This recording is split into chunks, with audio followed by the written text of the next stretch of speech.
Intro બતાવી દે ચાલુ થઈ જાય એટલે. જય ભીમ, જય સિદ્ધાંત, જય જોહાર, નમો બુદ્ધાય. મહાગુજરાત એસસી મહાસભા આજે કેશોદમાં આવી પડ્યું છે. અહીં મહાગુજરાત એસસી મહાસભાની ટીમ ગુજરાતમાં એક જબરજસ્ત યુનિટી ચાલી રહી છે કે કેશોદમાં એક એવી યુનિટી ચાલી છે કે લોકોની અંદર એક જબરજસ્ત ક્રાંતિ આવી રહી છે. જોકે કેશોદ તો એક ક્રાંતિકારીની ભૂમિ છે કે અહીં પાગલ બાબા જેવી વ્યક્તિઓ અને અન્ય પણ વ્યક્તિઓ ઘણા લોકો એવા ક્રાંતિકારી થઈ ગયા છે. આ ભૂમિ બહુ ક્રાંતિકારી છે. અહીં ક્રાંતિકારી ભૂમિમાં ઘણા પણ એવા યુવાન અને વડીલો કે જે પોતે ક્રાંતિકારી માર્ગે આગળ હાલી રહ્યા છે. તો જેવાના લલિતભાઈ સોલંકી જેઓ એક ઘણા સમય એને મારે વચ્ચે એક ચર્ચા થઈ હતી કે ભાઈ મારે કેશોદની અંદર એવી કમિટી બનાવી છે કે આપણા ગામડાની અંદર જે પ્રશ્નો છે એનું કોઈ સાંભળતું નથી. પણ જો આપણા એસસી સમાજના ગામડાની અંદર એક કમિટી બને અને એ લોકોની જે બારીકમાં બારીક જે સમસ્યા એનું સોલ્યુશન લાવીએ એની માટે એને એક કમિટી બનાવી છે. તો કેશોદ તાલુકા અનુસૂચિત જાતિ સમાજની રચના થઈ છે. એ માટે અમે સ્પેશિયલ આવેલા છે. તો આપણે લલિતભાઈ અને જીવણભાઈ અને અનિલભાઈ ઘણા બધા મિત્રો અહીં ઉપસ્થિત છે. જેની કારોબારી સમિતિનું નામ હું તમને બધાને જણાવી દઉં કે લોકોની કારોબારી જે કેશોદ તાલુકાના જે હોદ્દેદારો છે એની કારોબારી છે. અને કારોબારી કઈ ટાઈપની છે? પોઝિટિવ, કે સમાજને કંઈક આપવું છે, સમાજને કંઈક દેવું છે, સમાજની દિશાને દશા બદલવી. કે જેમ કે મહાગુજરાત એસસી મહાસભાની એક સૂત્ર છે કે આવો સમાજની દિશાને દશા બદલે. પણ દિશાને દશા ક્યારે બદલે? કે સમાજ એક માનસિક ક્રાંતિ આવે તો, માનસિક પરિવર્તન આવે તો. તો એ માટે કેશોદમાં કારોબારી સમિતિની રચનાનો તમને નામાવલી બતાવી દઉં કે પ્રમુખ છે કમલેશભાઈ માકડિયા, પછી ઉપપ્રમુખ છે અનિલભાઈ પરમાર, પછી બીજા ઉપપ્રમુખ છે દિનેશભાઈ મારુ, ત્રીજા ઉપપ્રમુખ છે મહેશભાઈ મકવાણા, ચોથા ઉપપ્રમુખ મહામંત્રી છે જીવણભાઈ વેગડા, પછી સહમંત્રી છે દીપકભાઈ ચાવડા, અને સહમંત્રી પાછા છે દિલીપકુમાર મકવાણા, અને ખજાનચી છે લલિતભાઈ સોલંકી, અને સહખજાનચી છે હેમંતભાઈ મહિડા, અને સહખજાનચી છે દિલીપ ગોહિલ. આ એટલા લોકોની કારોબારી સમિતિની રચના ઓલરેડી થઈ ચૂકી છે. તો સવાલ એ આવીને ઉભો રહેશે હવે કે આમાં નામ દીપકભાઈ ગોહિલ ને અમીરભાઈ, શું નામ છે? અમીરભાઈ સોંદરવા. એક અમીરભાઈ સોંદરવા. તો આજે આખી કારોબારી સમિતિની રચના થઈ. આ લોકો જે પોઝિટિવિટી કરે તો આપણે ચલો મિત્રો શરૂ કરીએ. દરેક વ્યક્તિ અનુસૂચિત જાતિ, અનુસૂચિત જનજાતિ અને ઓબીસી સમાજના એક એક વ્યક્તિ ધ્યાન દે કે સમાજમાં કેમ પરિવર્તન આવી રહ્યું છે. યુનિટી વાઇઝ બનો, હરેક તાલુકામાં સંગઠિત થઈ જાઓ, હરેક કસ્બામાં, ગામ, તહેવાર, ગલી, શેરીના એસસી સમાજના અને એસટી સમાજના ભાઈઓ સંગઠિત થઈ જાઓ. એક અવાજ પડે એટલે સાથે બધા ભેગા થઈ જાઓ. તો ચલો આપણે ઇન્ટરવ્યુની શરૂઆત કરીએ. ત્યાં સુધી એક તમને નાનકડી વાત કરી દઉં કે મિત્રો, હર બાર ઝુકે હે, હર બાર મરે હે, अब हम ना झुकेंगे ना मरेंगे, सीना तान के लड़ेंगे. ચલો મિત્રો, આજે કેશોદમાં આવી અને આજે આપણી સાથે આયુષ્યમાન લલિતભાઈ સોલંકી બેઠેલા છે. તો આજે લલિતભાઈ સોલંકી સાથે થોડી ચર્ચા કરીએ. ત્યાર પછી કારોબારીમાં બીજા પણ મિત્રો છે એની સાથે પણ ચર્ચા કરીએ. તો સોલંકીભાઈ, તમને આવો વિચાર આવ્યો કેમ કે ભાઈ આજે કેશોદ તાલુકાની અંદર આવી કોઈ રચના કરી હોય, તમને વિચાર આવ્યો કેમ? જય ભીમ, નમો બુદ્ધાય. હું લલિતભાઈ સોલંકી, જુનાગઢ જિલ્લો, કેશોદ તાલુકો અને કેશોદ પ્રોપરમાં રહું છું. હું આજથી 2021-22 વર્ષ દરમિયાન મહાગુજરાત એસસી મહાસભાનું નામ સાંભળ્યું અને સાંભળીને મેં કોન્ટેક્ટ કર્યો અને એમાં 2022થી હું એમાં કામે લાગ્યો. તો ત્યારે મને એવું લાગ્યું કે આ બધું કામ મને ગામડે ગામડે બધીને એકત્રિત કરી અને અનુસૂચિત જાતિ સમાજ માટે કંઈક આપણે જે ક્યાંય સમાજમાં ક્યાંય અત્યાચારો, સમાજમાં ક્યાંય શિક્ષણનો અભાવ, ધર્માંતર માટે ક્યાંય પણ આપણે માણસો જે બીજા ક્યાંય આમ તેમ કરી રહ્યા છે, તો એ બધા મુદ્દાઓ પર મેં ગુજરાતમાં બધે 21 જિલ્લાનો કેડર કેમ્પના અમારા મહાગુજરાત એસસી મહાસભાના અધ્યક્ષ નંદરાજ બોધના કેડર કેમ્પના મેં 21 થી 22 કેડર કેમ્પો ગુજરાતમાં કર્યા છે. તો એનાથી મને ઘણું બધું જાણવા મળી અને ત્યાર પછી મેં મારા કેશોદમાં આવી એક ટીમની રચના કરી અને શરૂઆત કરી છે. તો લલિતભાઈ, હું એમ તમને કહું છું, તમે જે ટીમની રચના કરી, તમને ટ્રસ્ટ હતું કે આ કેશોદની અંદર જે યુવાનો, જે મિત્રો છે, તમને સપોર્ટ આપ્યો, તમને વિશ્વાસ હતો? હા, 100% મને વિશ્વાસ હતો. અમારે અવારનવાર આ મિત્રો સાથે વારંવાર વાતચીત તો થતી હતી, પણ હમણાં ટૂંક સમયમાં આજથી હમણાં થોડાક સમય પહેલા જ આપણે જે આપણા ભારત દેશના ગૃહમંત્રી અમિત શાહ જે બાબા સાહેબના વિશે અભદ્ર બોલ્યા એના આવેદનપત્ર આપવા માટે અમે ડેપ્યુટી કલેક્ટરને આવેદનપત્ર આપવા ગયા, ત્યારે મેં જાહેરમાં એક ઘોષણા કરી હતી કે ભાઈ આપણે 19 તારીખે આપણી મહાસભાનું આયોજન કરી અને મોટું સંમેલન કરવું છે અને ત્યારે અમારે કોઈ ટીમની રચના કરવી છે. આ મેં જાહેરમાં એક ઘોષણા કરી હતી. તો શું આ તમને એવું લાગે છે કે આ તમે જે ધાર્યું છે કે કમિટી તમે બનાવી છે એમાં તમે 100% સફળ જશો એવી તમને અપેક્ષા છે? હા, 100% મને અપેક્ષા છે. શેના પર તમે કહી શકો છો? અમારા જે નવયુવાન યોદ્ધાઓ છે, બુદ્ધિસ્ટ જે આંબેડકરવાદી છે, એ રાત દિવસ સખત જ્યાં કઈ છે ત્યાં તાત્કાલિક હાજર થઈ જાય છે અને રાત દિવસ સખત કામ કરવામાં લાગી ગયા છે. તમને એવું નથી લાગતું આજે હોદ્દોનો પદ તો બધા લઈ રહ્યા છે, હોદ્દો પદ લઈને બેઠા એવા અસંખ્ય લોકો છે? એનું કારણ છે કે એ વર્ષો વહી ગયા, પણ હવે જે કઈ અમને એવું લાગ્યું છે કે અમને જે કઈ પહેલા કઈ કરતા એ કોઈ રાજકીય બાબતમાં સંડોવાઈ જતા હતા અને સમાજને ભૂલી અને પોતાના રોટલા શેકવા વયા જતા હતા. પણ આજે અમે સમિતિની રચના કરી, એમાં મને એવું લાગે કે દરેક વ્યક્તિને મેં નિષ્ઠાવાન ગણી અને બધીને એકત્રિત કર્યા છે. ચલો, ખૂબ ખૂબ સાધુવાદ. હવે મિત્રો સવાલ એ આવ્યો છે કે આજે લલિતભાઈ સોલંકી કેશોદના વતની છે, અત્યારે હાલ કેશોદમાં રહ્યા છે, એને ઘણા બધા જે યુવાન મિત્રો છે, હું બધા મિત્રો સાથે તમારો કોન્ટેક્ટ કરાવીશ અને સમૂહમાં પણ અમે તમને લોકોને બતાવીશ કે લોકો ઇન્ટરનેટ સાથે પણ બતાવીશ કે આ લોકો યુવાનો છે, ઘણાની ઉંમર પણ મારા જેવડી 60ની થઈ ગઈ, જેમ કે લલિતભાઈ, એ લોકો આજે એક નવજવાન જેવું કામ કરી રહ્યા છે. યંગ લોકો તો કરે જ છે, પછી ઉંમર થઈ ગઈ એ લોકો પણ એક નવયુવાન જેવું કામ કરે. તો લલિતભાઈ, તમને એવું લાગે છે કે તમે જે કોન્સેપ્ટો, અલગ અલગ પ્રકારના કોન્સેપ્ટોને થોડી વાર પહેલા જીવનભાઈ થોડી ચર્ચા કરી હતી, એ ચર્ચા શિક્ષણ છે, રોજગાર છે, સામાજિક ઢાંચા છે, અત્યાચારો છે, પછી પે બેક ટુ સોસાયટી વગેરે વગેરે એનીથિંગ, એમાં ઘણા બધા એવા પ્રશ્નો અને ચર્ચા થઈ. તો શું તમને એવું લાગે છે કે આ તમામ સબ્જેક્ટો પર તમે સફળ જાઓ એવી તમને આત્મવિશ્વાસ કરો? હા, એનું કારણ છે કે અમારો જે આપણા સૌરાષ્ટ્ર ગુજરાતમાં જુનાગઢ જિલ્લાનું કેશોદ, અમારે જે ક્યાંય અહીંથી વિચારધારાનું આ કેન્દ્ર બિંદુ છે, અહીંયાથી અમારે મહાન માણસો પેદા થયા છે અને હજી પણ આવા થઈ રહ્યા છે. તો જેથી કરી દાખલા તરીકે અત્યારે જે અમારા જીવનભાઈ વેગડા સાહેબ છે, અમારી સમિતિ અને સંગઠનના અમે એને મંત્રી તરીકેની કામગીરીની જવાબદારી સોંપી છે. તો એ એક નિવૃત્ત ટીચર તરીકે અત્યારે પોતે નિવૃત્ત થઈ ગયા છે અને સમાજ માટે એટલા ઉત્કૃષ્ટ રીતે જે એમ કે સેવા આપવા આવી રહ્યા છે. તો એની પાસે પૂરેપૂરું પુસ્તકનું જ્ઞાન સાથે બાહ્ય જ્ઞાન પણ એવા અમારા બધા માણસો પાસે છે ને પોતપોતાની માસ્ટરી અનુસાર જે વિષય ઉપર બધા જાણકાર છે. તો મને એ વિશ્વાસ છે કે આ માણસો એક સમય એવો આવે છે કે જે ધારશું એ કરી બતાવવાના છે.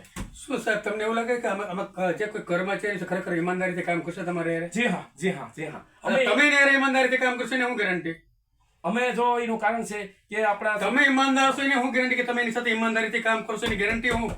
અચ્છા, હવે એમાં એનું કારણ કે છે ને હું કોઈ પણ પદ કે હોદ્દાને માનતો નથી. Perfect, right. બીજા નંબરમાં આ સમિતિની વરણી કરી છે, આ બધાની સાક્ષીમાં બોલું છું. તો જે નાણાકીય થોડીક જવાબદારી છે એ એક ખજાનચી તરીકેનું જવાબદારી કે તમે સંભાળો, એટલે એ એક જવાબદારી મને આપી. છતાંય હજી હું આજની તારીખમાં એમ કહું કે એ પણ મારા માટે એક બોજારૂપ છે. એ પણ હું કરવા નથી માંગતો. એ પણ હજી ખાલી સેવા કરવા જ માંગુ. ખાલી સેવા કરવા જ માંગુ. ખૂબ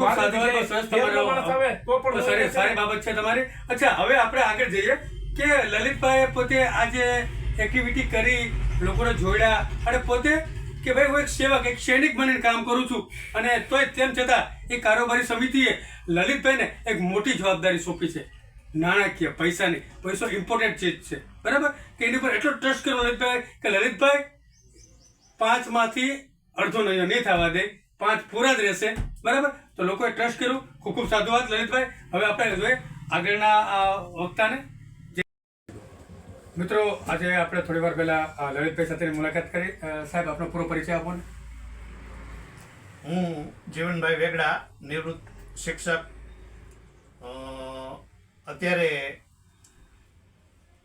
છેલ્લા 22 વર્ષથી કેશોદ તાલુકામાં સામાજિક જાગૃતિ અને સામાજિક સંગઠન માટે એક્ટિવ છું. જી સાહેબ, આ જે તમે યુનિટી બનાવી કેશોદમાં અનુસૂચિત જાતિ યુનિટીમાં આપનું સપનું કેવું છે? આપ શું જોવો છો? જીવતા જાગતા હતા ખુલ્લી આંખે કેવું સપનું જોવો છો?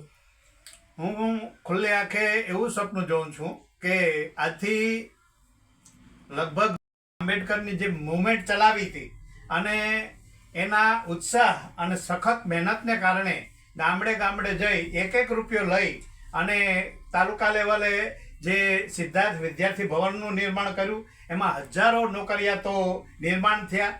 એ પછી સિદ્ધાર્થ હાઈસ્કૂલ બનાવી, એમાં આપણા બહુજન સમાજના હજારો વિદ્યાર્થીઓ ભણીને બહાર પડ્યા છે. એક તથાગત ભવનનું નિર્માણ થયું ભવ્ય, જ્યાં સમાજના પ્રસંગો ઉકેલાઈ રહ્યા છે. અને એ વડીલોની જે ધગશ હતી અને આંબેડકરી મુવમેન્ટ હતી એને કારણે એ જબરદસ્ત આંબેડકરી વારસો આ વિસ્તારને આપી ગયા છે. પણ કેશોદ તાલુકામાં છેલ્લા 40-50 વર્ષમાં ધારાસભ્ય અનામત સીટ આવેલી, એને કારણે રાજકીય ખેંચતાણને કારણે સમાજમાં ક્યાંક ને ક્યાંક થોડી ખેંચતાણ ભાગલા જેવું થયું. એને કારણે સમાજને ઘણું બધું ભોગવવું સાહેબ, હું એમ પડ્યું. કહું છું, જે આપણા અનુસૂચિત જાતિની અંદર જે ધારાસભ્ય સંસદ સભ્યો જે અનામતમાં ચૂંટાઈને આવે છે એ લોકો ઉપર તમને કેટલો ભરોસો? આપણી અનામત સીટ ઉપર ચૂંટાઈને આવેલા ધારાસભ્યો છે, ખાસ કરીને આ વિસ્તારમાં ધારાસભાની અનામત સીટ હતી, એમાં ચૂંટાઈને આવેલા ધારાસભ્યો લગભગ 5 થી 6 ધારાસભ્યો ચૂંટાઈને ગયા, પણ એમાંથી એકાદને બાદ કરતા કોઈએ ખાસ કંઈ કામ કર્યું નથી સમાજ માટે. એવું શા માટે બને સાહેબ? એવું એટલા માટે બને છે કે ડૉક્ટર બાબા સાહેબ આંબેડકરે કહેલું છે કે 1932માં જે પુના કરાર થયેલા, એ પુના કરારને કારણે આ સમાજમાં ચમચાઓનું પ્રમાણ વધી જશે. કારણ કે પક્ષી રાજકારણમાં પક્ષ જ્યારે એને ટિકિટ આપે છે ત્યારે એ પક્ષનો થઈને રહી જાય છે, સમાજનો મટી જાય છે. હકીકતમાં જ્યારે એ ટિકિટ લેવા માટે જાય છે ત્યારે સમાજના નામે જાય છે. એને જે ટિકિટ મળે છે કોઈ પણ પક્ષ તરફથી, એ ભાજપ હોય, કોંગ્રેસ હોય કે અન્ય કોઈ પક્ષ હોય, એને જે ટિકિટ મળે છે એ રિઝર્વ સીટ ઉપર મળે છે. અનુસૂચિત જાતિ અનામત સીટ ઉપર એ ચૂંટાઈને જાય છે. ચૂંટાઈને ગયા પછી એ એમ કે એ બે જવાબદાર બની જાય છે અને પોતાના પક્ષને વફાદાર. એવું મારો પ્રશ્ન સાહેબ એ છે, શા માટે એવું બને છે? શા માટે બે જવાબદાર બને છે? એ બે જવાબદાર બનવાનું કારણ છે કે અહીંયા જે ભારતમાં દ્વિપક્ષી શાસન પ્રણાલી ચાલી રહી છે, એમાં ભાજપ અને કોંગ્રેસ વારાફરતી વારા આવે છે. એક વખત ભાજપ આવે છે, બીજી વખત કોંગ્રેસ આવે છે. આ મનુવાદી જે પાર્ટીઓ છે, માસીના મનુવાદી પાર્ટીઓ જે છે એ હકીકતમાં આપણને લાગે અલગ, પણ બંને એક જ છે. સરવાળે તો બંને એક જ છે. અને આપણા લોકોમાંથી જે રિઝર્વ સીટ ઉપર ટિકિટ આપે છે એ ટકોરા મારીને બોદા માણસોને આપે છે, જે એના સમાજ માટે કંઈક કામ કરે. અચ્છા સાહેબ, એ તો ખ્યાલ આવી ગયો. ચલો આવ્યો. અચ્છા, હવે કર્મચારી બાબતમાં તમારો, તમે જે કર્મચારી છો, શિક્ષક હતા, ઓકે, તમે કેટલા વર્ષ નોકરી કરી? મેં લગભગ 27 વર્ષ સુધી નોકરી કરી. 27 વર્ષ નોકરીમાં તમે પેલા નોકરી કરતા તે તમે સમાજને કેટલું યોગદાન આપતા હતા? હું છેલ્લા 22 વર્ષથી પે બેક ટુ સોસાયટીની ભાવનાને ધ્યાનમાં રાખી અને છેલ્લા 22 વર્ષથી આ સમાજને સંગઠિત કરવા અને જાગૃત કરવા માટે ગામડે ગામડે જઈ અને મીટિંગો લેવાનું કામ ચાલુ નોકરી કરતા હતા? ચાલુ નોકરી.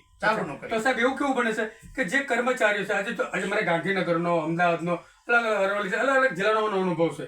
હવે ગુજરાતના દરેક જિલ્લામાં હું જાઉં છું, આપણી ચેનલ જાય છે અને હું પણ કેડરો લઉં છું. ઘણી જગ્યાએ એવું બને છે કે કર્મચારીઓ બિલકુલ નિવૃત્ત હોય છે, બિંદાસ જિંદગી જીવતા હોય છે. બરાબર છે? તમે કદાચ એક ચેનલમાં, એક મારી છેલ્લી લાસ્ટ ચેનલમાં મારો વિડીયો કદાચ જોયો હતો, એક લીલુંછમ ને બિલકુલ ઘાસ ને બતાવ્યું છે કે જે લીલુંછમ છે આપણે કર્મચારીઓ છે હવા કામ હોતું પડતું નથી, અને જે મજૂરી કરે છે સૂકા ઘાસની જેમ પસીનો નતરી જાય છે, હેરાન પરેશાન થઈ જાય છે. તો આ બે વચ્ચે ડિફરન્સ છે, તો કર્મચારીની નૈતિક ફરજ શું બને છે સાહેબ? ડૉક્ટર બાબા સાહેબ આંબેડકરે કહ્યું કે એક જિંદગીમાં મારાથી જે થઈ શકે એટલું નહીં, પણ એક માણસથી થાય એનાથી કંઈ કેટલાય ગણું મેં તમારા માટે કર્યું છે.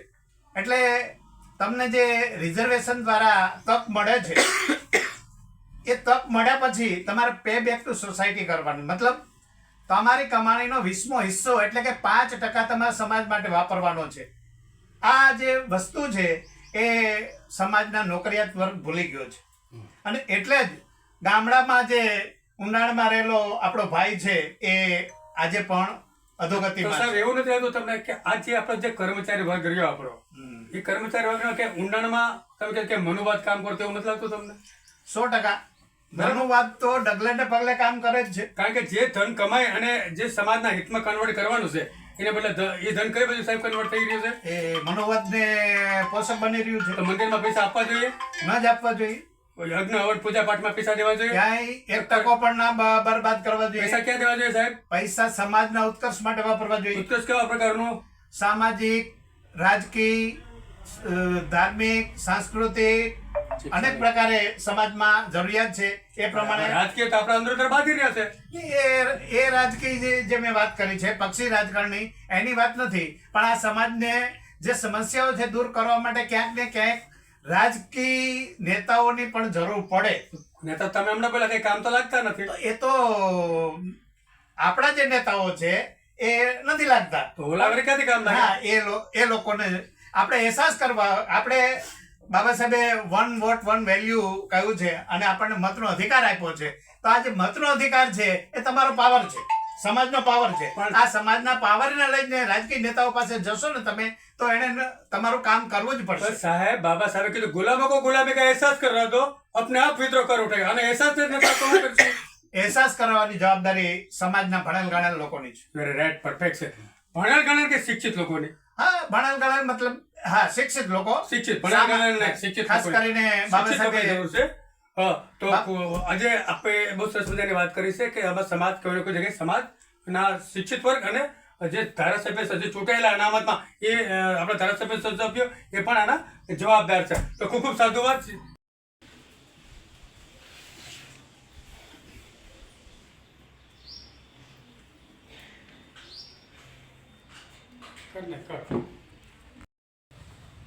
મિત્ર આપણો પરિચય આપશો?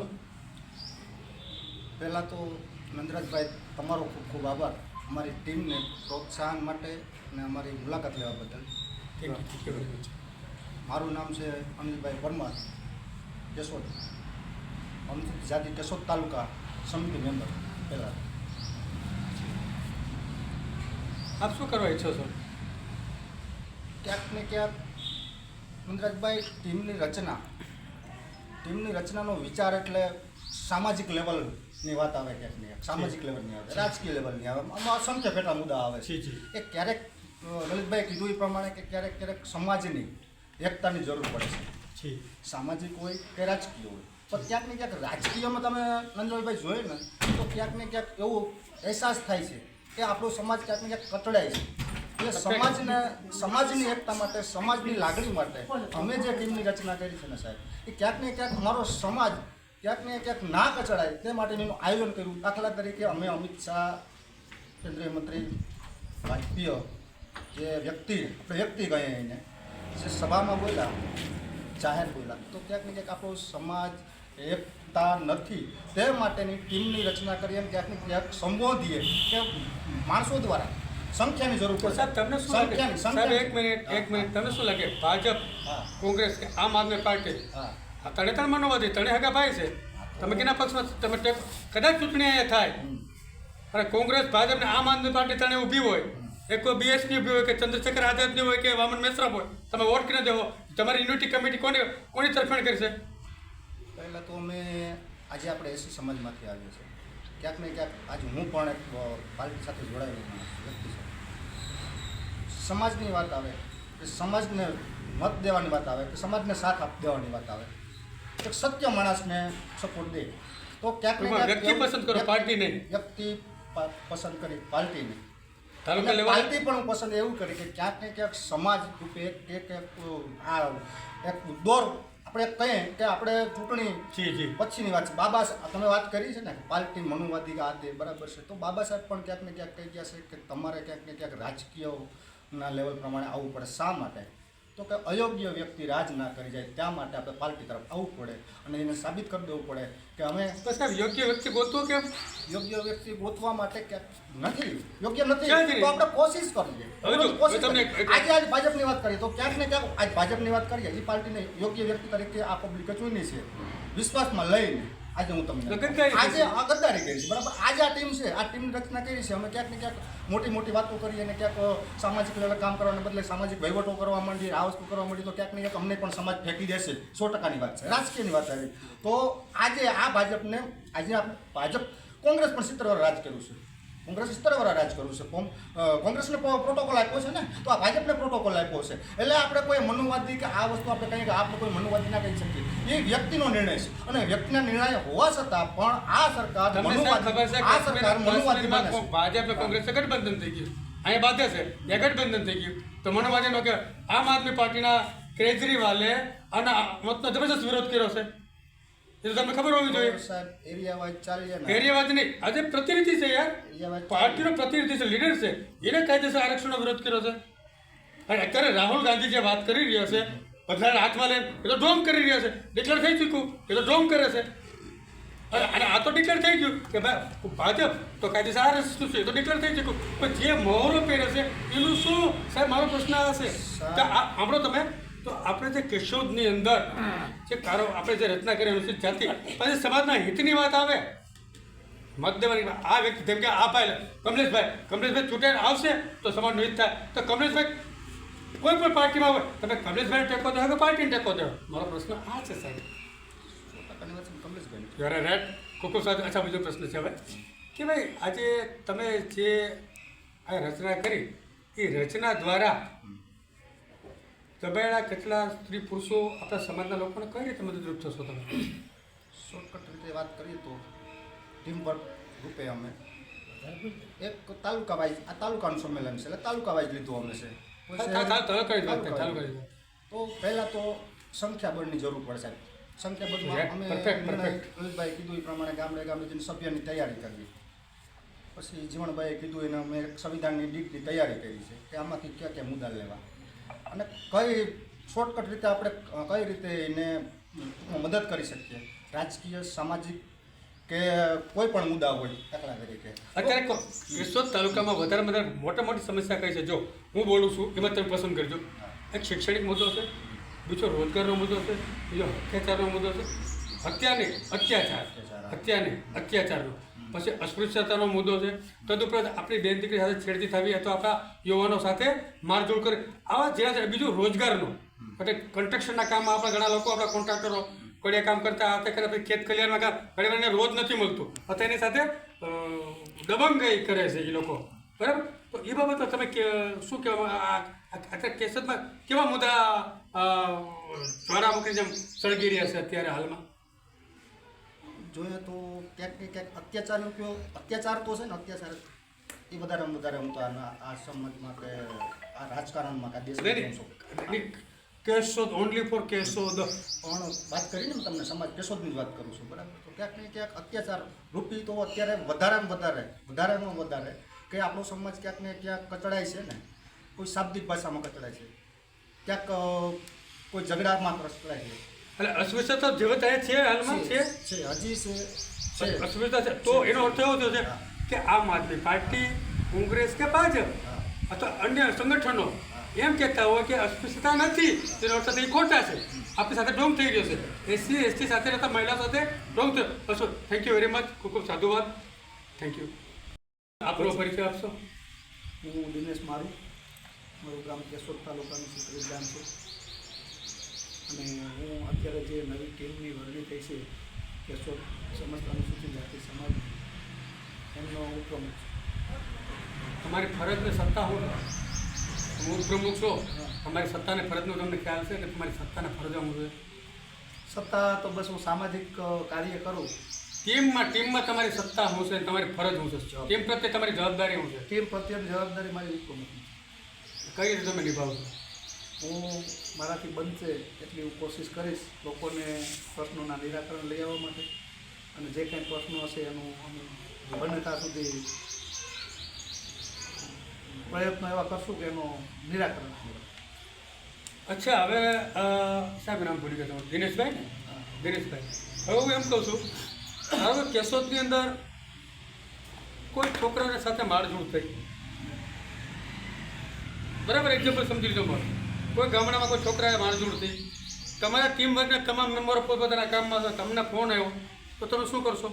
મને ફોન આવશે એટલે હું તાત્કાલિક ત્યાં ઘટના સ્થળે પહોંચી જઈશ, અથવા જ્યાં એ વ્યક્તિને જ્યાં લઈ ગયા છે ત્યાં અમે પહોંચશું, અને અમે ટીમનો સંપર્ક કરી અને અમે બધાને ભેગા કરી અને જે કંઈ કરવાનું થશે અને કાર્યવાહી જે કંઈ કરવી પડશે તે અમે ને કરશું. પહેલું શું કામ તમારે કરવાનું? ટીમ એ તો પછી ભેગા થતા વાર લાગી જાય. પછી એક મારા જોડે રહે છે, તમારે પહેલું કામ શું છે? તમારી ફરજ શું બને છે? તમે ઘટના સ્થળે જાઓ.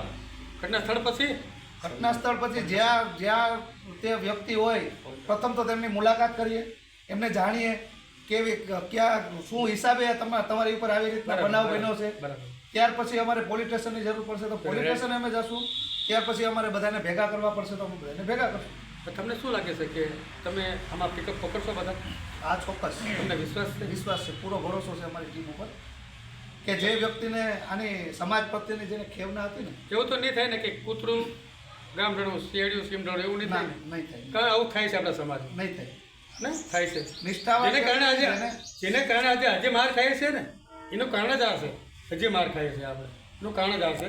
શું આપણી પાસે પાવરફુલ નેતાઓ નથી, પાવરફુલ યોદ્ધાઓ નથી, મંકડા નથી? મંકા છે આપણી પાસે, પણ એનું કારણ છે કે આપણે એકબીજાનું ખેંચીએ છીએ.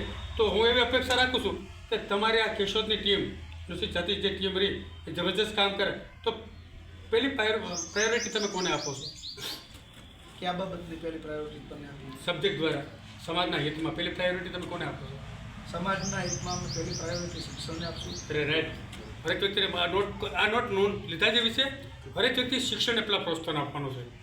એક પણ દીકરો દીકરી આજે મહાગુજરાત એસટી મહાસભાનો પહેલો કોન્સેપ્ટ ઉપર ભાઈ બોલ્યા છે કે ગુજરાતનો પણ એસટી સભાનો એક પણ દીકરો દીકરી હવે અભણ ન રહેવા જોઈએ. કારણ કે સરકારી સ્કૂલો બંધ થઈ રહી છે. હવે ગુજરાતનો જે મેં આરટીઆઈ કર્યું એ આરટીઆઈમાં 7,756 સરકારી સ્કૂલો બંધ થઈ ચૂકી છે. જોકે એથી વધારે છે, પણ મારી પાસે જૂનું આરટીઆઈ છે રેકોર્ડ કરો તો આમાં આપણા હજારો દીકરી દીકરા અભણ છે. આજે ગુજરાતનો રેકોર્ડ એવો 35 લાખ છોકરા છોકરીઓ શિક્ષણ છોડી દીધું છે, સ્કૂલ છોડી દીધી છે આ પ્રાઇવેટીકરણને કારણે. તો આ બહુ મુખ્ય મુદ્દો કીધો તમે કે શિક્ષણ પર બધા પૂરેપૂરો વજન દે.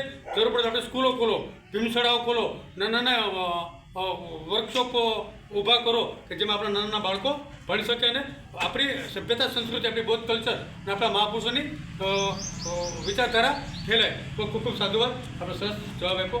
નેક્સ્ટ ટૂંકમાં મહેશભાઈ મકવાણા, કેશોદ તાલુકા અનુસૂચિત જાતિ સમાજ તાલુકા ઉપપ્રમુખનું પદ અમારી ટીમની રચના થઈ ત્યારે મને મળ્યું છે. ખૂબ સાધુવાદ. તો મિત્ર આજે તાલુકો કેશોદ તાલુકો બહુ વિશાળ તાલુકો છે ને? કેટલા ગામડા છે એની અંદર? 53 ગામડા છે અને કેશોદ એક આપણું વધારે 54 થાય. 53 ને 53 ગામડા છે આ તાલુકાની અંદરમાં. અચ્છા, આ તાલુકાની અંદર હાલમાં એસસીની વસ્તી કેટલી છે અંદાજે? કારણ કે સર્વે તો કર્યો નથી આપણે, ખબર સર્વે નથી. છે અંદાજિત મારા ખ્યાલથી એસસીની વસ્તી 25,000ની તો ગણાય. આવા આદિવાસી સમાજનો કોઈ સમુદાય કરો? આદિવાસી નહીં, આદિવાસી ST? સમાજ સમુદાય નથી કેશોદમાં. એટલે એસટીમાં રબારી જ્ઞાતિને ભરવાડ જ્ઞાતિને લીધા અને પાછા કાઢી નાખ્યા ને એટલે આવા બધા સરકારના ગતકડા ચાલુ છે. એ તો રસાવાળા તગડા ચાલુ છે. અચ્છા, હવે આજે અત્યારે જે તમે કારોબારી રચના કરી, તમે ઢાંચું ઊભું કર્યું છે, તમે ફક્ત સમાજને એક સમાજની દિશાને દશા બદલવા માટે પ્રયાસ કરી રહ્યા છો. કહેવત છે કે દશા બદલે કે દિશા બદલે, હું પહેલાં હું બદલવું પડે, દિશા કે દશા? એટલે આખો મિનિંગ સમજાવવાનો દશાનો. સમાજની દિશા અને દશા બદલો. સમાજની દિશા ને દશા બદલો. સમાજની દિશા તો જો બાબા સાહેબ સમાજની દિશા બદલવાની છે કે દશા બદલવાની? દશા જ બદલવાની ને દિશા બદલવી પડે, દિશા બદલવી. તો જ દશા બદલવી. ઓકે, તમે આખો અર્થ નથી કીધો એટલે આ મેં કીધું ખોટાડો. સમાજની દિશાને દશા બદલ. તમે આખો અર્થ આજે કીધો. સમાજની દિશા બદલશું તો સમાજની દશા બદલશે. કારણ કે બાબા સાહેબે કીધું છે કે ધર્માંતર કરો, સ્થાનાંતર કરો અને નામાંતર કરો. એ દિશાને દશા બદલવાનો આખા કોઈ બાબા સાહેબે વ્યૂ આપ્યો છે કે યુને આ સમાજ સમજી શક્યો નથી. ગતકડા વચ્ચે અંધશ્રદ્ધા, પાખંડ, કુરિવાજ સાથે આ સમાજ આડી તાતમાં કરતું જ છે અને હજી પણ આ સમાજને ભોગવાનો વારો આવશે જો બાબા સાહેબ અને ભૂતને નહીં સમજે તો. તો મિત્ર, હવે કેશોદની અંદર જે આપણા સમાજની અંદર તમે આ સમાજની અંદર જે લોકો તમારી સાથે સંકળાયેલા છે અત્યારે તમારે કારોબાર, તો એવું તમે ઈચ્છો છો કે છેવાડાના ગામડાના છેવાડાના માણસ સુધી આપણી સાથે કામ કરે એવું તમે ઈચ્છો છો? હા, ચોક્કસ. તો કઈ રીતે તમે એને કોન્ટેક્ટ કરશો? કઈ રીતે તમે એને સંપર્કમાં લેશો? કઈ રીતે તમારી બાજુ એને કન્વર્ટ કરશો? હજુ તો અમારી ટીમની રચના થઈ છે. અમે 53 ગામડાનો પ્રવાસ કરી. એને મારો પ્રશ્ન એ છે, તમે ગામડાના છેવાડાના માણસ, હા. તમે ખબર સીમમાં રહેતા હોય ઘણા ઘર, બરાબર? તો સીમ શાળાઓ છે, ખબર? અલગ અલગ ગામ રંગણાઓની એક શાળામાં. તો જે આપણાથી દૂર રહેશે, આપણે સમાજમાં બહુ નથી, લગ્ન પ્રસંગ અથવા મરણમાં જ આવે છે. બાકી આ મળી હમતો નથી આપણને, ખેતીમાં વ્યસ્ત છે, બરાબર? કે એવા લોકો સુધી પહોંચવા માટે તમે કઈ રીતે પ્રયાસ કરશો ને તમે કઈ રીતે કન્વર્ટ કરશો? એ જ હું તમને સમજાવું કે હજી તમારી ટીમની રચના થઈ છે. હવે પાછો મેં પ્રવાસ કાર્યક્રમ ગોઠવશું અને જે કેશોદ તાલુકાના 53 ગામડાએ અમને સહમતિ આપી, અમને ખુલ્લા મંચથી અમને સ્વીકાર્યા, બરાબર? અમને બધો હોદ્દો આપ્યો, બરાબર છે, સર્વસહમતિથી. આ તમામ ગામડાઓમાં અમે રિપીટમાં જઈ અને ગામડેથી 5-5, 10-10 વ્યક્તિઓ જે બાબા સાહેબની વિચારધારા અને સમાજમાં કંઈક દેવા માંગે છે એવા ક્રાંતિકારી લોકોને જોડશું, બરાબર છે. ત્યારે અમને ખરા અર્થમાં ખબર પડશે કે ક્યાંય અમારો ભાઈ કોઈ ગામમાં સીમમાં ક્યાંય બાકી નથી રહ્યો ને. એવી રીતે અમે ધીમે ધીમે જોડશું, કારણ કે અમારી તાલુકાની ટીમની રચના છે, જિલ્લા ખાંડ નથી. આજે તમારું યુનિટી એ બિન રાજકીય છે કે રાજકીય છે? આમાં અમે રાજકીય કે બિન રાજકીય શબ્દનો ઉપયોગ જ નથી કર્યો. અમે તમામ વ્યક્તિઓ એવા છીએ જે ક્યાંક ને ક્યાંક સમાજની અંદર ભાવના જાગેલી હોય, જેને સમાજ માટે કંઈક દેવું હોય, બરાબર છે, સમાજ માટે કંઈક અંદર જોમ જુસ્સો હોય, એવા અમે તમામ વ્યક્તિઓનો ભેગા કર્યા છે. પછી એ રાજકીય હોય કે બિન રાજકીય હોય, અમે આમાં એવો મુદ્દોનો ઉલ્લેખ ક્યાંય કર્યો જ નથી. જેને ખરા અર્થમાં સમાજ માટે કંઈક લગન છે. તમને એવું લાગે છે તમારા કારોબારી જે રચના બની, તમારી બોડી બની ગઈ છે, અમારે કોઈ માણસ પોલિટિક્સમાં સાથે જવા માંગતો તમે એને છૂટ આપશો? હા, ચોક્કસ છૂટ આપશું. એનો વ્યક્તિગત પર્સનલ મામલો છે, એમાં મેં દખલ નથી લીધી. હવે પોલિટિક્સમાં તમે સપોર્ટ આપશો, કઈ ટાઈપનો સપોર્ટ આપશો? પોલિટિક્સમાં જાય તો એને પર્સનલ વ્યક્તિગત સમાજનો વ્યક્તિ છે ને, સમાજનો વ્યક્તિ પોલિટિક્સમાં જાય તો કોઈ પણ પક્ષ ચૂનવો એ એનો પર્સનલ મામલો થયો, કોઈ પક્ષ ચૂનવો એ પર્સનલ મામલો થયો, પણ એને સપોર્ટિંગ કે સમાજનો માણસ એને સપોર્ટ દેવો ને. જ્યાં મત દેવો તો આગળ આવી છે ને, મત દેવો તો ઉભરી નાખી છે ને બહાર.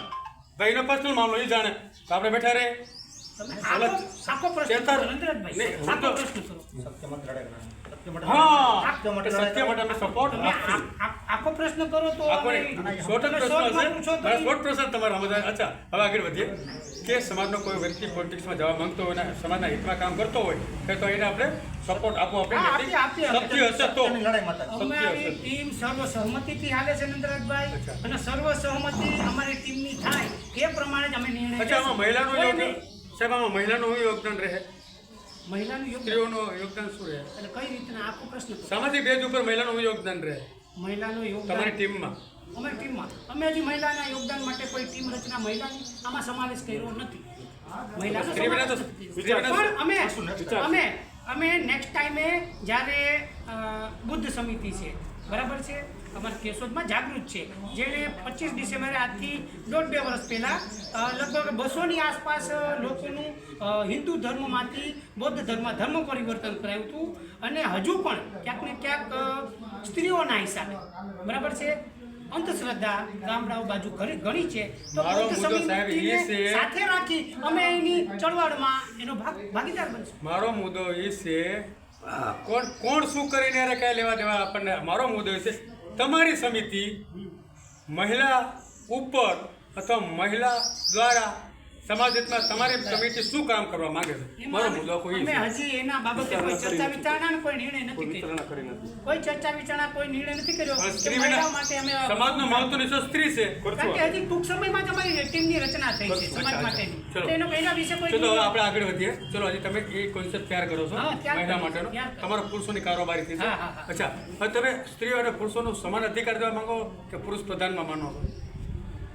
હજી સમજી દઉં શું બોલું છું. સ્ત્રીઓને તમે સમાન અધિકાર દેવા માંગો છો કે પુરુષ પ્રધાન ઉપર નીચે, સ્ત્રી નીચે, પુરુષ ઉપર, એવું ઈચ્છો છો? નહીં. જો આમાં તમારી કે મારાથી કંઈ ફેર નહીં પડે નંદરાજભાઈ. જે બાબા સાહેબના બંધારણ અનુસાર જે નીતિ નિયમ અનુસાર સ્ત્રીને અનામત મળે છે એ નિયમ પ્રમાણે જ સમાજ રચના અને બધું થવાનું છે. મારા ભાઈ, અનામત તમારી કમિટીની વાત થઈ છે. એમાં આમાં જે અમે આજે કોઈ ચર્ચા વિચારણા અમે કરી જ નથી, કોઈ નિયમ બનાવ્યા નથી. સમાન અધિકાર સ્ત્રીની વાત આવશે ને? સમાન અધિકાર સ્ત્રીની વાત આવશે. ચલો, અચ્છા, ખ્યાલ આવી ગયો કે ભાઈ સ્ત્રીને સમાન અધિકાર આપો. કારણ કે તમને કોઈએ કદાચ નોંધ લીધી હોય કે આપણા જર્મનના એક વૈજ્ઞાનિકે, છોકરીનું નામ ભૂલી ગયું છે, એને ડિક્લેર કરી દીધું છે કે વિશ્વમાં 75% હિસ્સો સ્ત્રી ઉપર નિર્ભર છે. 70 એટલે 75. 25% હિસ્સો પુરુષ ઉપર નિર્ભર છે. બાળકને જન્મ આપે અને મૃત્યુ પામે, તમારું ઘર હાચવે, આ છે તમને આનંદ આપે, પરિવારને આનંદ આપે, બધા સુખ સંપે, સાસુ સસરા આ છે, બધું મુદ્દો આવી ગયો. બરાબર. રવિવારે પુરુષને રજા હોય, રજા નોકરી કરતા, પણ સ્ત્રીને રજા હોતી નથી રવિવારે. હે ને? હા, સાચી વાત. બોલો ખુરશીમાં તો બેસી જાય આમ. પેલી રજા રવિવારે ભાઈ નોકરી કરતી ભાઈને, આ ભાઈ નોકરી કરતી એને, પણ બેનને રજા હોતી નથી. અને એનો અર્થ એવો થયો કે 75% તો આ પૂરી દુનિયાનો બોજ સ્ત્રીઓ ઉપાડે છે. તો બાબા સાહેબે સમજીને બુદ્ધિથી કામ કર્યું છે કે સ્ત્રીઓ સમાનતા હોવી જોઈએ, સ્ત્રી બરોબર હોવી જોઈએ. Thank you very much. Thank you. મારું નામ દીપકભાઈ, અજબ ગામ કેશોદ તાલુકા. અજબ ગામ પંચાયતમાં હાલમાં હું અજબ ગામ પંચાયતમાં ચેરમેન છું. અને ચેરમેન છો તમે? અજબ ગામ પંચાયતમાં. તો તમે ભડકો કે પછી બીજા નંબરમાં કે અહીંયા હાલમાં 11-12 જણાની મારી ટીમ છે. એમાં મને હવે સહમંત્રી તરીકે મને નિમણૂક કરેલા. અચ્છા, હવે આપણે આગળ વધીએ કે તમે સહમંત્રી તરીકે તમારી જે નૈતિક ફરજ છે અદા કરો છો, તો તમને શું લાગે છે કે આપણે આ જે યુનિટી બની એ યુનિટી આખા ગુજરાતના દરેક તાલુકા જિલ્લામાં હોવી જોઈએ? આ યુનિટી શા માટે હોવી જોઈએ? આ મને એવું લાગે કે ક્યાંક ને ક્યાંક આપણા સમાજ ઉપર અત્યાચાર જે થાય છે એના મુદ્દા ગામડામાંથી પ્રશ્ન, હર કોઈના પ્રશ્ન હોય ને એ ગામડામાંથી નિરાકરણ થાય. બરાબર. પ્રશ્ન તો પહેલા ક્યાં આવવાનો કે ગામના પ્રતિનિધિ હોય, ચૂંટાઈ ગયેલો કે સરપંચ, એની પાસે આવવાનો.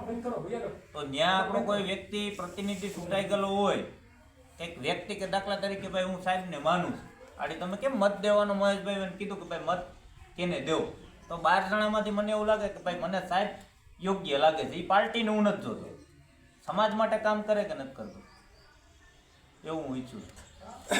મહત્વનો મુદ્દો છે મિત્રો કે આજે ભાઈ વાત કરી કે હરેક ગામડા તાલુકાની અંદર ગામડા આપણા સમાજ SC ST સમાજ પર અત્યાચાર, અપરછટ વગેરે વગેરે થાય જ છે.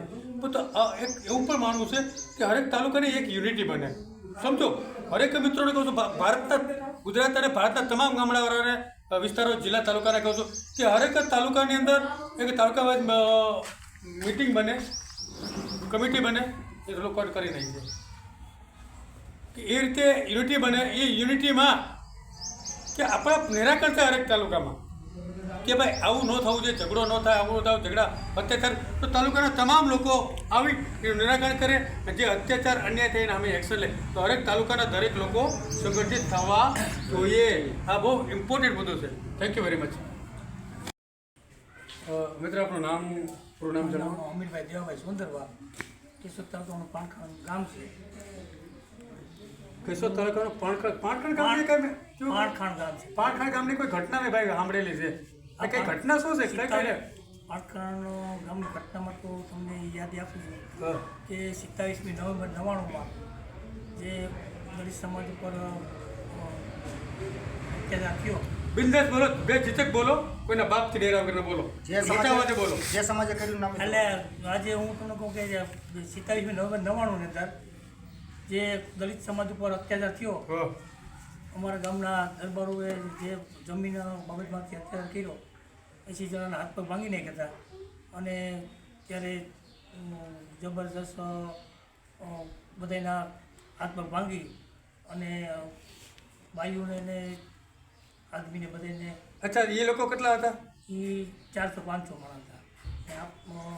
જમીનનો મુદ્દો સાથની જમીન હતી, સાથેની જમીન તમે ખેડવા ગયા હતા, ખેડવા ગયા હતા અને એ લોકો ના ખેડવા ના દેતા હતા. હવે કલેક્ટરે મંજૂરી આપી દીધી હતી. એટલે કોર્ટમાં કેસ આપતો ને વાદી પ્રતિવાદીને જવાની મનાઈ હતી. એટલે જે તે કોર્ટનો નવો વાદી પ્રતિવાદીને જવાની મનાઈ હતી ને, એટલે એનો હુકમ સ્ટે મૂક્યો. એટલે એ કે અમારે વાર લેવું પણ અમે કીધું કે અમારો હક છે, અધિકાર અમારો છે. એટલે રાતે 12 વાગે એકતા સંગઠન કરી રાતે ગયા વારવા, તો સવારે એમની સંગઠન કર્યું અને હાથો ભાંગી નાખવાના દલિતોના મેં આપી કાઢ્યું. એટલે એ મુદ્દા ઉપરથી હું અત્યારે આ સંગઠનની અંદર એ માધ્યમથી આવ્યો છું કે સંગઠન એકતા હશે ને તો જ્યાં ત્યાં અત્યાચાર થાય ને ત્યાં આપણે એને લડીની સામે લડી શકશું બરાબર. આપણા સમાજમાં આજે 27 જે પાણખણમાંથી છે તે પછી કેશોદ તાલુકામાં નાના મોટા ઘણા અત્યાચારો થયા છે. તો મિત્રો ચોખ્ખી સ્પષ્ટ વાત છે કે ભાઈ જે સવર્ણ સમાજ રહ્યા કહેવાતા ઉજળિત વર્ગ રહ્યા એ ટાણે એક સંગઠિત થઈ જાય છે. આપણો હક છે. આપણે 3 થી 4 હજાર વર્ષ આપણે પેલું કર્યું છે બરાબર છે. તો એટલો અત્યાચાર સહન કર્યો છે આપણે.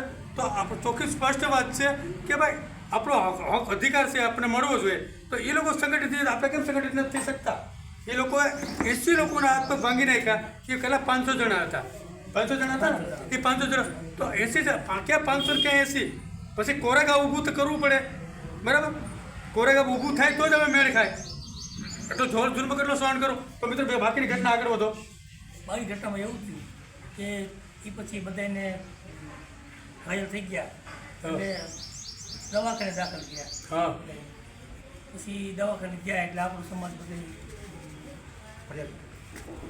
બધે સમાજ હારે આવ્યો અને ફરિયાદ થાય. અને આજે એ કેસ હજી કોર્ટમાં કઈ જવાનોની અંદર અત્યારથી હજી 25 વર્ષ કેસ ચાલુ છે. એનો અર્થ સાબિત થાય છે કે આ મનુવાદી અથવા બ્રાહ્મણવાદી અથવા આ સરકાર આજની તારીખમાં અનુસૂચિત જાતિ અને અનુસૂચિત જનજાતિ સાથે અત્યાચાર છે. આજની તારીખમાં ન્યાય નથી મળતો. તો મહાગુજરાત એસટી મહાસભા સરકાર અમે મેદાને પડે છે કે ભાઈ અમારા અનુસૂચિત જાતિ અને અનુસૂચિત જનજાતિ ઉપર જે અત્યાચારો અન્યાય અમને સ્વાભિમાનપૂર્વક ન્યાય આપો, અમને સુરક્ષા આપો, અમને પૂરું પ્રોટેક્શન આપો બરાબર. આ દરેક આ તો ખાલી પાણખંડનો મુદ્દો ખાલી પાણખંડનો મુદ્દો નથી, આખા ભારતમાં થઈ રહ્યું છે. તો સત્તા હાથમાં આવ્યા છતાં એ લોકો આજે અમે ખોબે ધોબીને મત આપ્યા આપણે SC/ST લોકોએ તેમ છતાં પણ આપણી સાથે અત્યાચાર. તો હું તો એમ કહું છું કે SC/ST સમાજના જે ભાજપ કોંગ્રેસ અન્ય રાજકીય પાર્ટી સાથે જોડાયેલા છે એ લોકો જાગૃત થાય અને સમાજના હિતને મદદરૂપ થાય. સમાજનું હિત ક્યાં છુપાયેલું છે, ક્યાં સમાયેલું છે, ક્યાં રહેલું છે એ તરફ જોઈએ. તો મિત્રો આગળની પોઝિશન શું છે? આ પોઝિશન એ છે કે અત્યારે તો હું એ વિચારધારામાં માનું છું કે આજે અમારે 25 વર્ષની બનાવ બન્યો 25 વર્ષ થયા. આજે આપણી એકતા સંગઠન તૂટી ગયું એટલે હું આ સમાજની અંદર સંગઠનમાં જોડાણો કે આપણી એકતા હશે ને તો આવા અત્યાચાર જે પ્રકરણો થયા છે ને એમાં આપણે મદદરૂપ થઈએ છીએ. એમાં કંઈક આપણે જવાબ અને એનું નિરાકરણ કરીએ. આ બાબતથી હું અત્યારે છે ને સંગઠનમાં જોડાયેલો છું. અચ્છા, કહેવાનો મિનિંગ એવું છે કે આજે જે કેશોદની અંદર અનુસૂચિત જાતિ યુનિટ બન્યું છે, સંગઠન બન્યું છે, સંગઠન ન કહેવાય પણ એક સામાજિક ઢાંચું તૈયાર થયું છે સમાજને સંગઠિત કરવાનું. તો આ ઢાંચાની અંદર આજે સાહેબ જોડાણા છે કે ભાઈ જે પાણખંડની અંદર જે ઘટના ઘટી બરાબર એવી ઘટના ફરીવાર ન ઘટે, આપણે સંગઠિત રહીએ. કારણ કે આજે જે તમે ઘણીવાર નોંધ લીધી તો બધાએ કે જ્યારે ગામ ભાઈ ફલાણું ગામ જેમ કે પાણખંડ ગામ, તો પાણખંડ ગામની અંદર રહેતા જે અનુસૂચિત જાતિના લોકો છે એ ગામના ન કહેવાય, ગામની અંદર રહેતા ગામના કહેવાય, એટલે ગામમાં રહે એમ કહેવાય બરાબર. તો એ તમે ગામમાં રહ્યો છો તો ગામ તમારું નથી, ખરેખર એવું કરતા નથી. ગામવાળા દલિત સમાજને ગામની બહાર જ સમજે છે અને આપણને પૂરા ભારતમાં અનુસૂચિત જાતિ કે અનુસૂચિત જનજાતિને ગામની બહાર જ સમજે છે. જ્યારે આપણી ઉપર અત્યાચાર થાય ત્યારે બ્રાહ્મણ, ક્ષત્રિય, વૈશ્ય બધા એક થઈ જાય છે બરાબર. તો આપણે એક થતા નથી. તો હવે સમય એવો છે કે આપણે હવે એ પ્લેટફોર્મમાંથી આવી અને હક અધિકારની અસ્તિત્વની લડાઈ લડવી પડશે. થેન્ક યુ મિત્રો. આજે કેશોદમાં મહાગુજરાત ST મહાસભાની ટીમ કેશોદમાં આવી. કેશોદમાં આજે જે મુલાકાત થઈ આજે તારીખ 15/2/2025 અને શનિવાર. એટલે આજે જે મિત્રોની મુલાકાત કરી બહુ અદ્ભુત થયું. હરેક મિત્રોના અલગ અલગ મંતવ્યો અમે જાણ્યા અને હરેક લોકો સમાજની માટે કંઈક કરવું છે. લોકોની અંદર એક સંવેદના જ્વાળા અંદર ભભૂકી રહ્યો છે કે સમાજને કંઈક આપવું છે. તો મિત્રો સવાલ એ ઉભો રહે છે કે કેશોદની અંદર જે કારોબારી બની, જે કમિટી બની એ રીતે હરેક તાલુકાની અંદર આવી કમિટી બને તો સમાજ સંગઠિત થઈ જાય. કોઈ વણકર નહીં, કોઈ ચમાર નહીં, કોઈ વાલ્મીકી નહીં, કોઈ ગરોડા નહીં, કોઈ ભાભી નહીં, કોઈ ભરવાડ નહીં, SC/ST OBC તમામ લોકો એક પ્લેટફોર્મમાં આવી જાય, તમારા સંવિધાનિક હક અધિકાર માટે જાગૃત થાય. જે બાબા સાહેબે ભારતીય સંવિધાનમાં જે તમને હકને અધિકારો આપ્યા છે એ સંવિધાનિક હક અધિકારો માટે હરેક SC/ST OBC માઇનોરિટી અને મહિલાઓ પણ જાગૃત થાય. જ્યાં લગી જાગૃત નહીં થાય ત્યાં સુધી આ સમાજ કોઈ પણ સમાજ દબાતો કચડાતો અને પીછાતો જ રહેશે. તો આજની આ કેશોદની જે મિટિંગ હતી, જે ચર્ચા થઈ, જે ઇન્ટરવ્યૂ લેવામાં આવ્યું, હરેક મિત્રોના અલગ અલગ પ્રકારના જે વિચારો જોવા મળ્યા, એ વિચારો તેમને ઘણી ખુશી થઈ. અને હવે અવારનવાર આવા કોઈ પણ કાર્યકર્તા અમે આપણી સમક્ષ લેતા આવશું. અને હવે આગામી આપણી એક બીજી એક જબરજસ્ત પ્રવૃત્તિ થઈ રહી છે, એ તમને આવતી ચેનલમાં હું કહું છું. જય ભીમ, જય શ્રીરામ, જય જોહાર, નમો બુદ્ધાય.